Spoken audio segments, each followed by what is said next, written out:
அமெரிக்காவுடைய ஆதிக்கத்தை, அமெரிக்காவும் இஸ்ரேலும் செய்த இந்த ஆதிக்கத்தை, அடக்குமுறையை உலக நாடுகள் யாரும் தடுத்து நிறுத்துவதற்கு முன்வரவில்லை.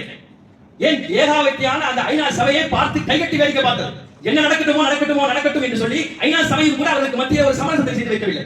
உலக நாடுகளே வேடிக்கை பார்த்த பொழுது ஒரே ஒரு குரல் தான் ஈரானில் இருந்து சிங்கப்பூராக கர்ஜித்தது. கர்ஜித்த அந்த குரலை, கர்ஜித்த அந்த சிங்கத்தை வேட்டையாடுவதற்காக வந்த ஏவுகணை அமெரிக்கா இஸ்ரேலிலிருந்து வரவில்லை, இஸ்லாமிய நாடுகளிலிருந்து வந்தது. இதுதான் ஒற்றுமைக்கு மிகப்பெரிய ஒருமையை போய் வைத்ததுக்கு இதுதான் காரணம்.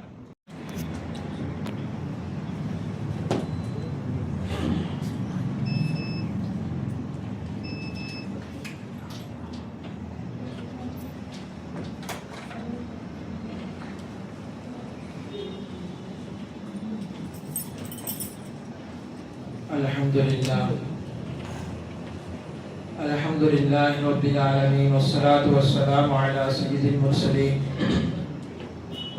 وعلى آله وأصحابه أجمعين أما بعد فقد قال الله تعالى في القرآن العظيم وفي الفرقان المجيد فأعوذ بالله من الشيطان الرجيم بسم الله الرحمن الرحيم وإن طائفتان من المؤمنين الذين اقتتلوا فأصلحوا بينهما إلى آخر الآية. அனைத்து புகழும் அகிலத்தாரை படைத்து பரிபாலிக்கும் எல்லாம் அல்ல அல்லாஹ்வுக்கே உரித்தாகுக. அவனுடைய சாந்தியும் சமாதானமும் அன்னலம் பெருமானார் ஸல்லல்லாஹு அலைஹி வஸல்லம் அவர்களின் மீதும் அவர்களின் அடிச்சுவற்றை ஏறாது பின்பற்றி வந்த சத்திய சஹாபாக்கள், தாபீன்கள், முத்தகீன்கள் நம் அனைவரின் மீதும் என்றென்றும் நிரப்பமாக உண்டாகட்டுமாக. சகோதரி அல்லாஹ்வின் நல்லடியார்களே, ஓதிய சூரா சூரத்துல் ஹுஜராத், இதில் அல்லாஹ் தஆலா இரு பிரிவினர்கள் சண்டையிட்டு கொண்டால் அவர்களுக்கு மத்தியில் எப்படி ஒற்றுமையை ஏற்படுத்த வேண்டும், ஒற்றுமைக்காக நாம் எப்படியெல்லாம் பாடுபட வேண்டும் என்பதை குறித்து பேசுகிறார்.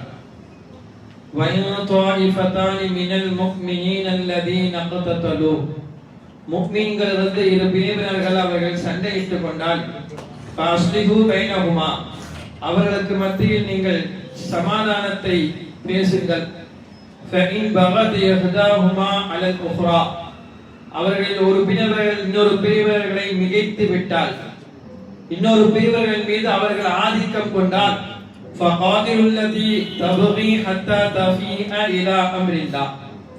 அந்த அமைதியாக இருக்கக்கூடிய பிரிவுகளுக்கு சார்பாக ஆதிக்கம் செலுத்திய இந்த பிரிவுக்கு எதிர்த்து அவரிடத்திலே நீங்கள் சண்டை செய்யுங்கள் என்று சொல்வார். அவர்கள் திரும்பி விட்டால் நீதமானதை கொண்டு அவர்களுக்கு மத்தியில் நீங்கள் நடந்து கொள்ளுங்கள்.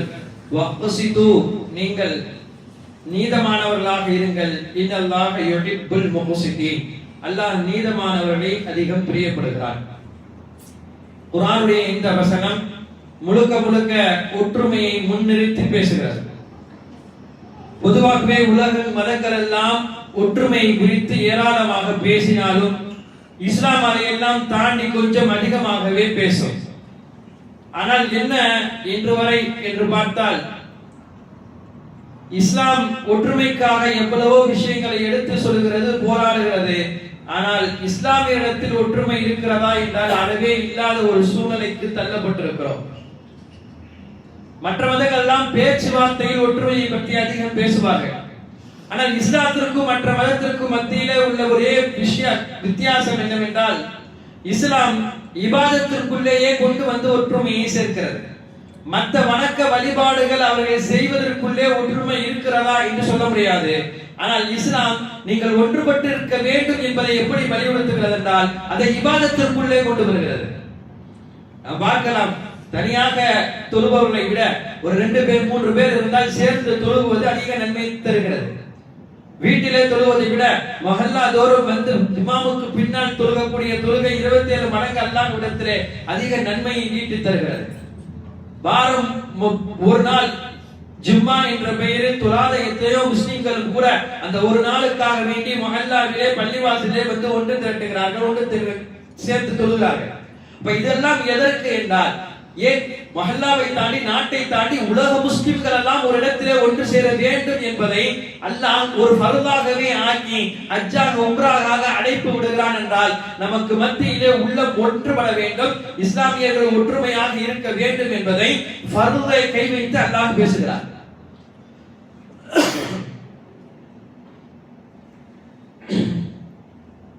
இஸ்லாத்தினுடைய அடிப்படை சட்டங்களை ஒற்றுமையை குறித்து பேசுகிறது. இன்னும் அதிகம் சொல்ல போனால் இஸ்லாத்தினுடைய பிரிவு சட்டங்கள், இஸ்லாத்தினுடைய உள்ளே செய்யக்கூடிய எத்தனையோ அமல்களும் கூட அல்லாஹ் ஒற்றுமை காண வேண்டும் என்பதற்காக சில சட்டத்தை அப்படியே வைத்திருக்கிறார். உதாரணமாக சொல்ல போனால் சூரா ஃபாத்திஹா தொழுகை ஓதவில்லை என்றால் தொழுகையே இல்லை. அப்ப எல்லா தொழுகையினுடைய ரக்காயத்திலும் சூரா ஃபாத்திஹா ஓதுகிறோம். அந்த சூரா ஃபாத்திஹா அல்ஹம்துலில்லாஹி ரப்பில் ஆலமீன் அர்ரஹ்மானிர் ரஹீம் மாலிகி யௌமித்தீன் இய்யாக நஅபுது வ இய்யாக நஸ்தஈன்.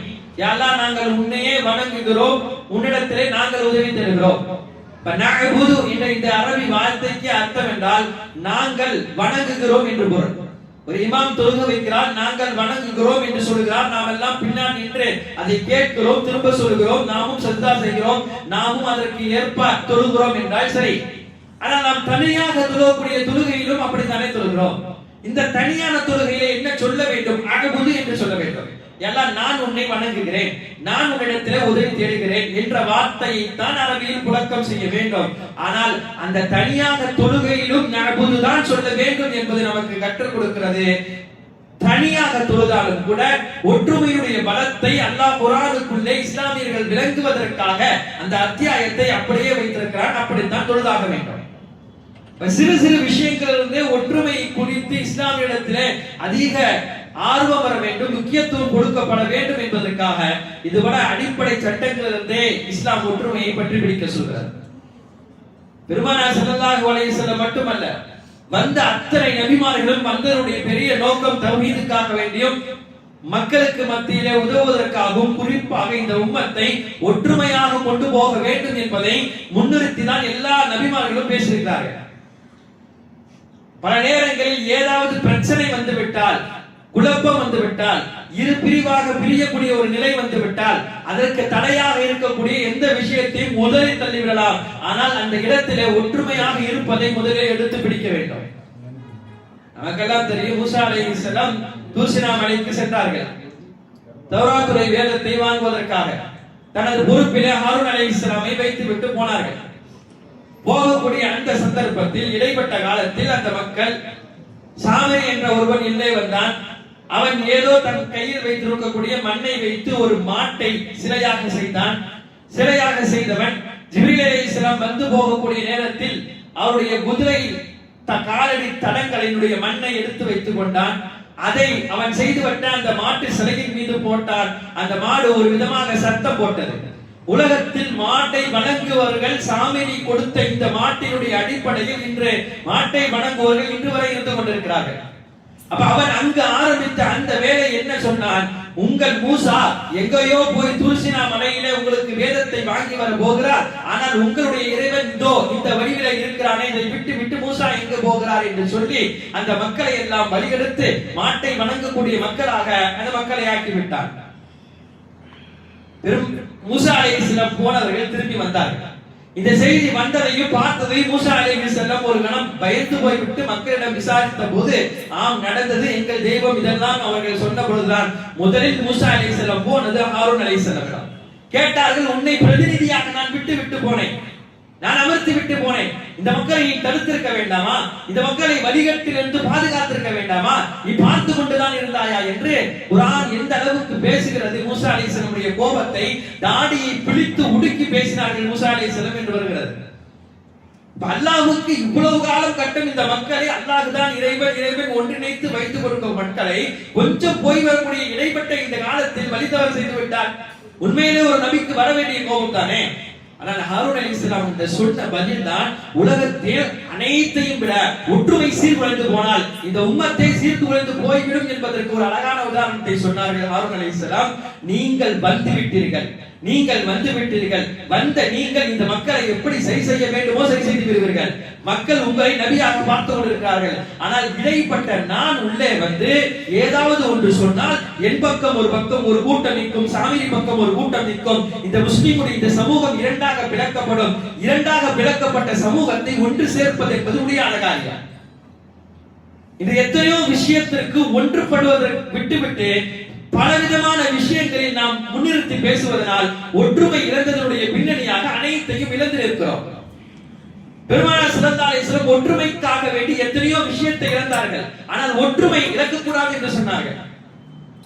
உலகத்தில் எல்லோராலும் பார்க்கப்படக்கூடிய ஆக பெரும் வணக்கஸ்தலம் இந்த உலக இஸ்லாமியர்களால் ஒன்று கூடக்கூடிய அந்த காபத்துல்லாஹுடைய கட்டுமான பணி எப்படி இருக்க வேண்டும் என்பதற்கு எல்லாருக்கும் ஒரு ஆசை இருக்கும். ஆனால் அந்த ஆசையெல்லாம் தாண்டி முதலில் அந்த காபாவுடைய அனைத்தையும் கட்டிப்பிடித்த இப்ராஹிம் அலைஹிஸ்ஸலாம் தான் அதற்கு அதிக முன்னுரிமை கொடுத்தவர்கள். அவர்கள் எப்படி நினைத்தார்களோ அல்லாஹ்வுடைய ஆணைக்கிணங்க அப்படி இருந்தால்தான் அது காபத்துல்லாஹ்.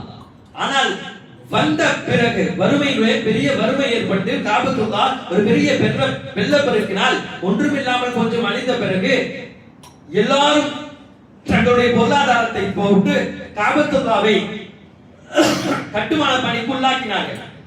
அப்ப அப்படி கட்டும் பொழுதுதான் காபத்துல்லாவுடைய கட்டுமான பணி கொஞ்சம் மாறியது. அப்போது இருந்த காபத்துல்லா ஒரு வாசல் அல்ல, 2 வாசல் வைக்கப்பட்டிருந்தது. ஒரு உள்ளே வர வாசல், ஒன்று வெளியே போகக்கூடிய வாசல். அதே போல இப்போது நாம் பார்க்கக்கூடிய காபத்துல்லாவுக்கு மறுபடியும் இதுக்கு முன்னாலும் சொல்லியிருக்கிறேன், அந்த அறவட்டத்தில் இருக்கக்கூடிய ஹதீம் என்ற அந்த பகுதி, ஹிஜ்ரே இஸ்மாயில் என்ற பகுதி காபத்துல்லாவிலே இணைந்திருந்தது. அது காபத்துல்லாவுக்கு வெளியே கிடையாது. எனவேதான் அதற்குள்ளே தொழுதால் காபத்துல்லாவுக்குள்ளே தொழுத நன்மையும் கிடைக்கிறது. அப்போ இதுவும் வெளியே இருந்தது, இதுவும் வெளியாக்கப்பட்டு விட்டது. இந்த 2 விஷயம் இப்ராஹிம் அலைஹிஸ்ஸலாம் பெருமானார் ஸல்லல்லாஹு அலைஹி வஸல்லம் அவர்கள் சொல்லித் தருகிறார்கள். இப்ராஹிம் அலைஹிஸ்ஸலாம் கட்டிய அந்த காபாவுக்கு 2 வாசல். இப்ராஹிம் அலைஹிஸ்ஸலாம் அந்த கட்டிய காபா ஹிஜ்ரே இஸ்மாயிலை உள்ளே இணைத்து கட்டினார்கள். ஆனால் தற்போது பணத்துடைய குறைபாட்டினால் இது வெளியாக்கப்பட்டு விட்டது. இந்த முகம்மதுடைய உள்ளம் நாடுகிறது என்ன? காபாவுக்கு 2 வாசல் வைக்க வேண்டும், ஹதீமை காபாவுடன் சேர்க்க வேண்டும் என்று நான் நாடுகிறேன் ரசூலுல்லாஹி சொல்கிறார்கள். பெருமானார் ஸல்லல்லாஹு அலைஹி வஸல்லம் ஒரு நாட்டத்தை உள்ளத்தில் வைத்திருந்தால் அதற்கு அல்லாஹ் மறுமாற்றத்தை இறக்க மாட்டான். அல்லாஹ்வும் அதிலே ஒன்றுபட்டு தான் இருப்பான். எத்தனையோ விஷயங்கள் வரலாற்றில் நாம் அப்படித்தான் படிக்கவும் செய்கிறோம்.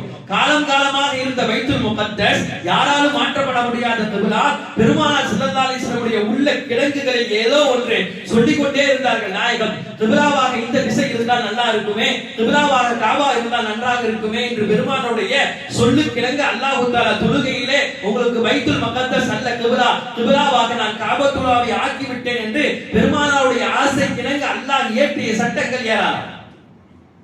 அப்ப இதையும் அல்லாஹ் செய்து கொடுத்திருப்பான். ரசூலுல்லாஹி ஸல்லல்லாஹு அலைஹி வஸல்லம் அப்படி சொல்லிவிட்டு என்ன சொன்னார்கள் என்றால், எனது உள்ளம் ஆசைப்படுகிறது இருந்தாலும் கூட மக்கள் காபாவை இப்படியே பார்த்து பழகி விட்டார்கள். புதிதாக இஸ்லாத்திற்கு வந்தவர்கள் எல்லாம் ஏராளமானவர்கள் இருக்கிறார்கள். நான் இப்போது இந்த காபாவின் மீது கை வைத்தால் மக்கள் 2 பிரிவினராக பிரிந்து போவதற்கு அதிக வாய்ப்பு இருக்கிறது. எனவே நான் இப்படியே இதை விட்டு போகிறேன் என்றார்கள் பெருமானார் ஸல்லல்லாஹு அலைஹி வஸல்லம். இஸ்லாம் ஒற்றுமைக்காக வேண்டி எதையும் விடுவதற்கும் தயாராக வேண்டும் என்று சொல்கிறது. ஆனால் ஒற்றுமையை இழந்துவிடக் கூடாது என்று சொல்கிறது. ஆனால் ஒரு கட்டத்தில் ஒற்றுமை இழந்து விட்டால் என்ன நடக்கும்? பல சந்தர்ப்பங்களில் அது நடந்திருக்கிறது. ஒற்றுமை இழக்கப்படக்கூடிய இடத்தில் அல்லாஹ் தஆலா ஏதேனும் ஒரு தோல்வியை கொடுத்து விடுவார், ஏதேனும் ஒரு மாற்றத்தை அல்லாஹ் ஏற்படுத்தி விடுவார், ஏதேனும் ஒன்றை நம்மிடத்திலிருந்து அல்லாஹ் எடுத்து விடுவான். ஒற்றுமையை சீர்குலைந்து போனார்.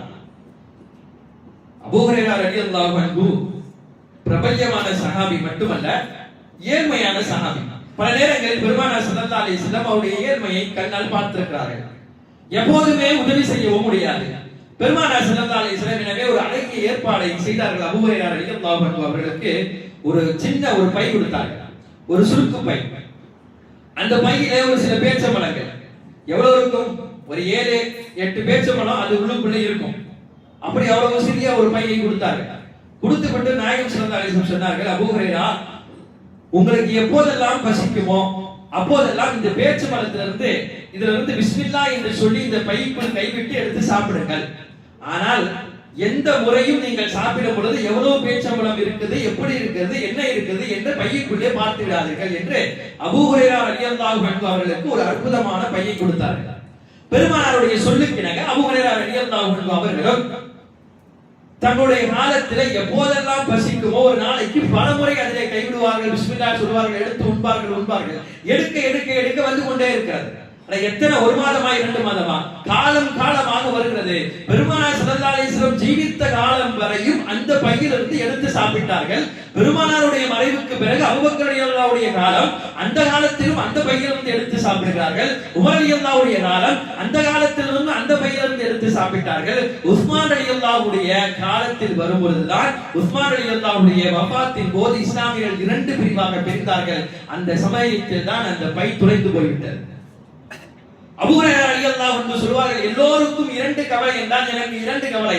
ஒன்று இவர்கள் பிரிந்தது, இரண்டாவது எனது பை துளைந்த கவலை. பை துளைந்ததற்கே தான் ஒரு காரணமாக அவர்கள் எடுத்து சொல்வது, இந்த உம்மத்து பிரிக்கப்பட்டதினால் அல்லாஹ் எனக்கு கொடுத்த ஒரு விதமான இழப்பு என்று சொல்றார்கள்.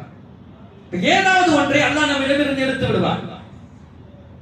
நம்முடைய வாழ்நாளில் வருடத்தில் ஒரு நாள், வருடத்திலே ஒரு நாள், அது இந்த நாளாக இருக்காதா என்று ஏக்கப்பட்டுக் கொண்டே இருக்கிறோம். ஆனால் அந்த நாளை அல்லாஹ் வருஷத்தில் ஒரு நாளாகத்தான் ஆக்கியிருக்கிறான். அந்த நாளிலே ஒரு இரவைத்தான் அல்லாஹ் ஆக்கியிருக்கிறான். ஆனால் உலக முஸ்லிம்கள் எல்லாம் ஒரு 10 நாட்கள், அந்த நாள் இந்த நாளாக இருக்காதா பள்ளிக்குள்ளே வந்து மண்டி போட்டு கிடைக்கிறோம்.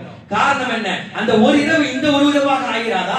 ஏன் அந்த ஒரு இரவு இந்த இரவாக ஆகிவிட்டது என்றால், எனது வாழ்க்கையினுடைய அத்தனை பாவங்களுக்கும் அல்லாஹ் முடிவெட்டி விடுவார். என்னை பரிசுத்தமாக மனிதனாக அல்லாஹ் ஆக்கி விடுவார். எனவே எனது வருடங்களில் எவ்வளவு நாள் போனாலும் பரவாயில்லை, இந்த 10 நாட்களை நான் இறந்து விடக் கூடாது. எனக்கு பள்ளியில் தான் இந்த 10 நாட்களுடைய இரவுகள் கழிக்க வேண்டும். காரணம், அந்த ஒரு இரவு எனக்கு கிடைக்க பெற வேண்டும் என்று அல்லாஹ்விடத்திலே தவமிருந்து பள்ளியிலே கிடைக்கிறோம்.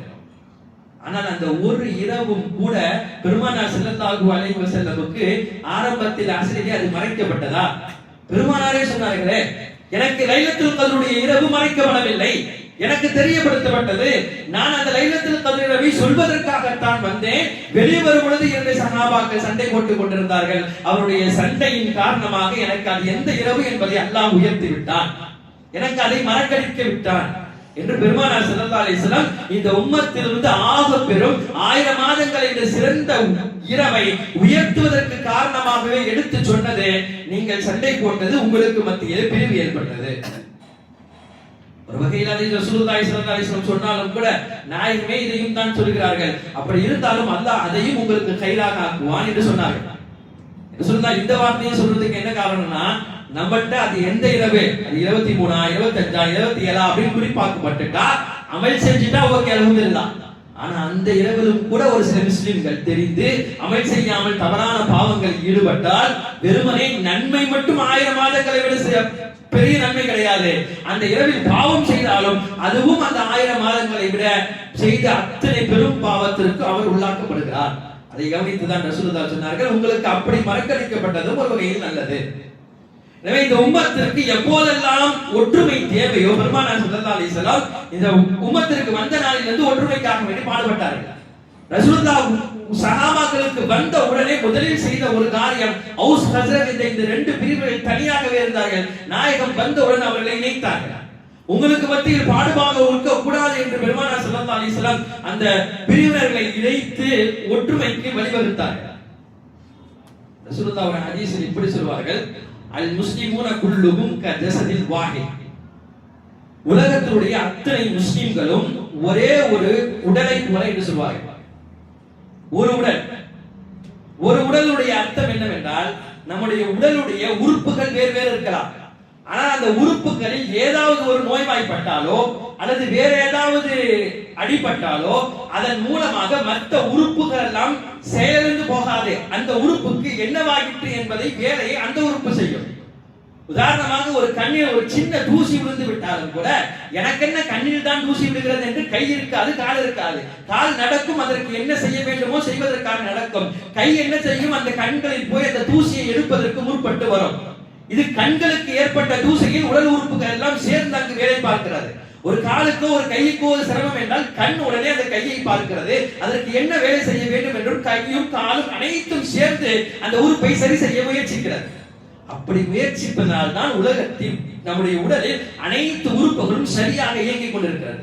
இல்லை அந்தந்த உறுப்புகள் எனக்கு ஏற்பட்டால் நான் பார்ப்பேன், வேற எந்த உறுப்புகளுக்கும் எனக்கும் சம்பந்தம் இல்லை என்று இருந்தால் ஒரு உறுப்பில் வந்து அந்த நோய் அடுத்த உறுப்புக்கு வந்து கடைசியில முழுக்க உடலிலும் பாய்ந்து உயிரை உடலிலிருந்து எடுக்கப்படும். இதுதான் நிதர்சனமான உண்மை. பெருமானார் ஒத்த வரையில் அந்த அழகான வார்த்தையை சொல்லித் தருகிறார்கள். அப்படித்தான் உலகத்தில் வாழக்கூடிய முஸ்லிம்களுடைய உடல் ஒரே ஒரு உடலை போல. அவர்கள் எப்படி இருக்க வேண்டும், அவர்கள் எப்படி இருக்கக்கூடாது என்று சொன்னால், உலகத்தில் எங்கோ ஒரு முஸ்லீம் அடிப்படுகிறான் மிதிப்படுகிறான் என்பதற்காக எனக்கு என்ன வேண்டும் என்று இங்கு இருந்தால் ஒரு கட்டத்தில் அங்கு அடிக்கப்பட்டவன் இங்கு அடிக்கப்படுவான். அதற்கு அதிக நேரங்கள் எடுத்துக் கொள்ளப்படாது. அப்ப அங்கு அடிக்கப்பட்டவனுக்காக நீ முஸ்லீமாக இருக்கக்கூடிய நேரத்தில் என்ன செய்தாய், என்ன உதவி செய்தாய்?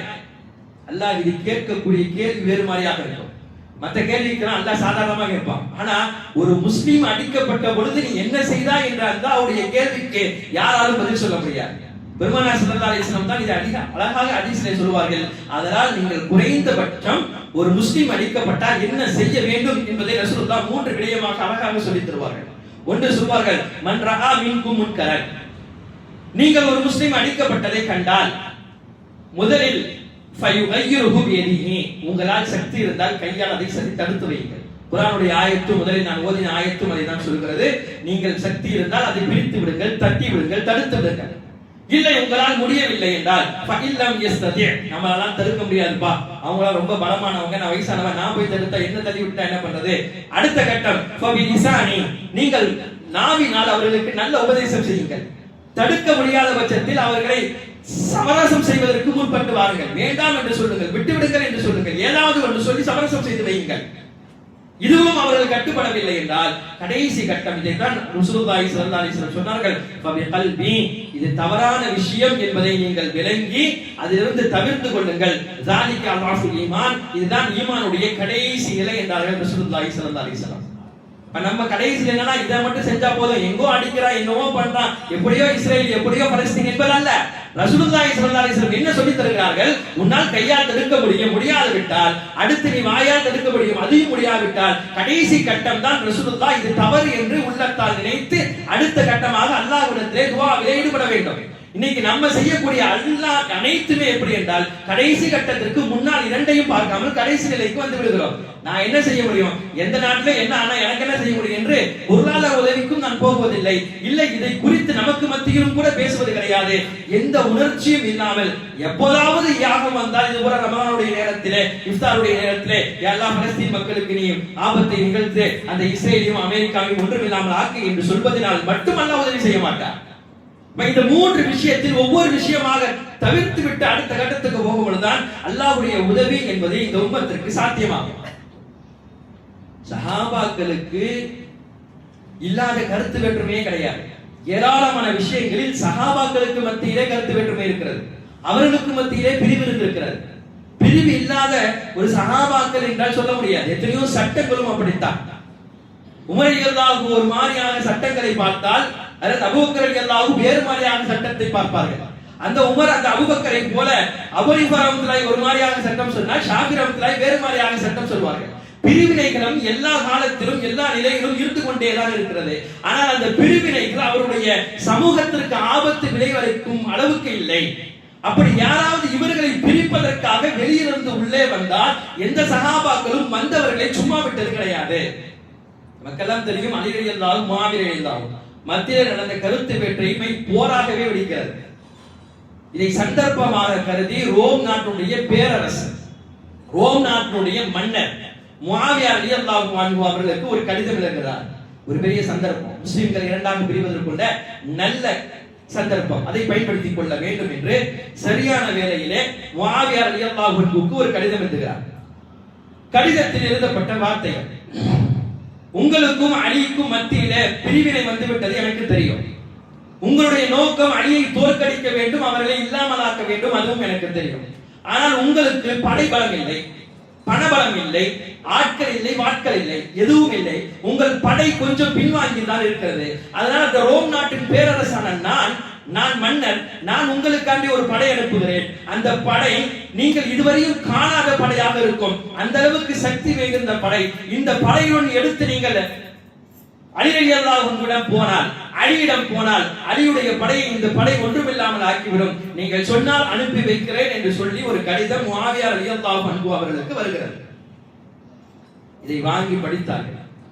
படித்த முஆவியா ரலியல்லாஹு அன்ஹு அடுத்த ஒரு கடிதம் எழுதுகிறார்கள்.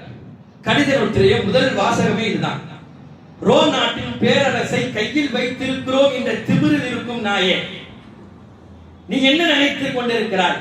எனக்கும் அலிக்கும் பாகுபாடு வந்துவிட்டது, நான் அவரை எதிர்க்கிறேன் என்று நினைத்து விட்டாய். அது உண்மை. ஆனால் நாங்கள் எங்களுக்குள் என்ன வேண்டுமானாலும் செய்து கொள்வோம். எங்களுக்குள் 1000 பிரச்சனைகள் இருக்கும், 1000 கருத்து வேற்றுமை இருக்கும். ஆனால் இதையை கையில் எடுத்துக்கொண்டு இடையிலே வருவதற்கு உனக்கு யார் அருகதை கொடுத்தாய் இடையனே என்ற அளவுக்கு அந்த கடிதம் எழுதப்பட்டிருந்து கடைசியாக அவர்கள் சொன்ன ஒரு வார்த்தை: உன்னை அழிப்பதற்கு, உன் படையை வீழ்த்துவதற்காக அலி ஒரு படையை திரட்டுகிறார் என்று சொன்னால், அந்த படைக்கு தளபதியாக எடுத்து கொண்டு வந்து உன்னை விட்டுவிடாமல் வெட்டுவதற்கும் உன்னை ஒன்றும் இல்லாமல் ஆக்குவதற்கும் இந்த முஆவியா தயாராக இருக்கிறார். எங்களுக்கு மத்தியில் வெட்டி பேச்சுக்களை நீ கொண்டு வர வேண்டாம் என்று ஒரு கடிதத்தை எழுதி போட்டவுடன் படித்த ரோமுடைய பேரரசு அதற்கு மேல் இஸ்லாமியுடைய வட்டத்திற்குள்ளே வரவில்லை. ஏன்? அவர்கள் ஒற்றுமையாக இருந்ததுடைய பின்னணி உலகத்தில் எந்த ஒரு சமுதாயமும் இஸ்லாத்திற்குள்ளே வருவதற்கு பயந்ததற்கு என்ன காரணம்? அவர்களுக்கு மத்தியிலே இந்த ஒற்றுமையை யாரும் எதுவும் செய்ய முடியாது என்ற எண்ணம் அவர்களுக்கு இருந்தது. ஆனால் தற்காலத்தில் நடந்த நிகழ்வு என்ன? நாம் கண்கூடாக பார்த்தோமே. அமெரிக்காவுடைய ஆதிக்கத்தை, அமெரிக்காவும் இஸ்ரேலும் செய்த இந்த ஆதிக்கத்தை, அடக்குமுறையை உலக நாடுகள் யாரும் தடுத்து நிறுத்துவதற்கு முன்வரவில்லை. ஏன்? ஏகாவத்தியான அந்த ஐநா சபையை பார்த்து கைகட்டி வேடிக்கை பார்த்தது. என்ன நடக்கட்டும் என்று சொல்லி ஐநா சபையும் கூட அவர்களுக்கு மத்தியிலே ஒரு சமரசத்தை செய்து வைக்கவில்லை. உலக நாடுகளே வேடிக்கை பார்த்த பொழுது ஒரே ஒரு குரல் தான் ஈரானிலிருந்து சிங்கக்குரலாக கர்ஜித்த அந்த குரலை, கர்ஜித்த அந்த சிங்கத்தை வேட்டையாடுவதற்காக வந்த ஏவுகணை அமெரிக்கா இஸ்ரேலிலிருந்து வரவில்லை, இஸ்லாமிய நாடுகளிலிருந்து வந்தது. இதுதான் ஒற்றுமைக்கு மிகப்பெரிய ஒருபடியா போய் வைத்ததுக்கு இதுதான் காரணம். இப்ப எங்கு இஸ்லாமியர்கள் அழிக்கப்பட்டார்கள்? இஸ்லாமியர்கள் ஒருமையத்துமாக ஒரே கோட்டில் இருக்கும் பொழுது அழிக்கப்படவில்லை. இஸ்லாமியர்களுக்கு நாங்கள் நலவு செய்கிறோம், ஒரு இஸ்லாமியர்களுக்கு இதை நாங்கள் செய்கிறோம் என்று இஸ்லாமியர்களுக்கு மத்தியிலே நலவு செய்வது மாதிரி வந்த எத்தனையோ யூதர்களும் கிறிஸ்தவர்களும் தான் இந்த மண்ணை அழித்திருக்கிறார்கள். எனவே நாம் எப்பொழுது ஒரு கொலைக்கு பெருமானார் ஸல்லல்லாஹு அலைஹி வஸல்லம் அவர்கள் சொன்னதை போல் இருந்தால் கண்டிப்பாக இந்த இஸ்லாம் பாடுபடும். நாம் இஸ்லாமியர்களை ஒன்று சேர்ப்பதற்கு முயற்சிக்கிறோம். பெருமானார் ஸல்லல்லாஹு அலைஹி வஸல்லம் மாட்டாறுகளையும் இஸ்லாமையும் ஒன்று சேர்த்து காட்டினார்கள். மாட்டாருக்கும் இஸ்லாத்திற்கும் மத்தியிலே வித்தியாசம் இல்லை என்ற அளவுக்கு ரசூலுல்லாஹி ஸல்லல்லாஹு அலைஹி வஸல்லம் கடவுள் கொள்கையை மட்டும் வைத்து எடுத்து விட்டு பார்த்தால் எல்லாரும் செய்யக்கூடியது ஒன்றுதான் என்ற அளவுக்கு இஸ்லாத்தை பன்முகமாக ஆக்கிய பெருமானார் ஸல்லல்லாஹு அலைஹி வஸல்லம். மதீனாவிலே பெரும்பான்மை இஸ்லாமியர்கள் தான், யாரும் இந்துக்கள் பெரும்பான்மை கிடையாது. அப்படி பெரும்பான்மையாக இஸ்லாமியர்கள் இருந்த போதும் கூட பெருமானார் ஸல்லல்லாஹு அலைஹி வஸல்லம் சொன்ன வார்த்தை: நீங்கள் உங்கள் தெய்வங்களை உங்கள் வழிபடத்தில் பலியிட்டுக் கொள்ளுங்கள். அதற்கு நாங்கள் வழிவிடுகிறோம் என்று சொல்லவில்லை, அதற்கு நாங்கள் காவலாக நிற்கிறோம். அதுபோல எங்கள் கடவுளை நாங்கள் வணங்கும் பொழுது எங்களுக்கு நீங்கள் காவலாக இருங்கள் என்று பெருமானார் ஸல்லல்லாஹு அலைஹி வஸல்லம் போட்டின் அடிப்படையில் தான் இஸ்லாம் இந்த அளவுக்கு வளர்ந்திருக்கிறது, விரிந்திருக்கிறது. எனவே கடைசி நாள் வரையும் ஏதாவது ஒரு குழப்பம் நம்மிடத்தில் வந்து கொண்டே இருக்கும். அந்த குழப்பத்தை விட்டு நாம் தவிர்ப்பதற்காக செய்ய வேண்டிய ஒரு மிகப்பெரிய பணி என்பது நமக்கு மத்தியிலே ஒற்றுமை. பெருமானார் ஸல்லல்லாஹு அலைஹி வஸல்லம் கடைசி மௌத்தினுடைய போதும் கூட இந்த உம்மத்தை அப்படி பார்த்தார்கள். பார்க்கும் பொழுது சஃபிலே சஹாபாக்கள் எல்லாம் வரிசையில் அவ்வளவு அழகாக நின்றதை பார்த்து பெருமானார் ஸல்லல்லாஹு அலைஹி வஸல்லம் எந்த நோக்கத்திற்காக இந்த உம்மத்திற்கு நான் வந்தேனோ அது நிறைவேறிவிட்டது. இவர்கள் இப்படி ஒற்றுமையாக இருக்கும் வரை எந்த பெரிய சக்தியும் இவர்களை எதுவும் செய்ய முடியாது. ஆனால் இவர்கள் ஒற்றுமையை விட்டு பிரிந்தால் இவருடைய பிரிவை யாராலும் காப்பாற்ற முடியாது என்பதை பெருமானார் ஸல்லல்லாஹு அலைஹி வஸல்லம் எண்ணம் கொண்டவர்களாக இந்த உம்மத்தை விட்டு சென்றார்கள். எனவே வாழ்நாளும் காலங்களில் எல்லாம் அல்லாஹ் தஆலா நம்மை இணைக்கக்கூடிய வாக்கியத்தை தருவானாக. நம்முடைய அனைவருடைய உள்ளத்தையும் ஒரு சேர இருக்கக்கூடிய வாக்கியத்தை தந்தருள் புரிவானாக. வாஃபிரு தவானா அல்ஹம்துலில்லாஹி.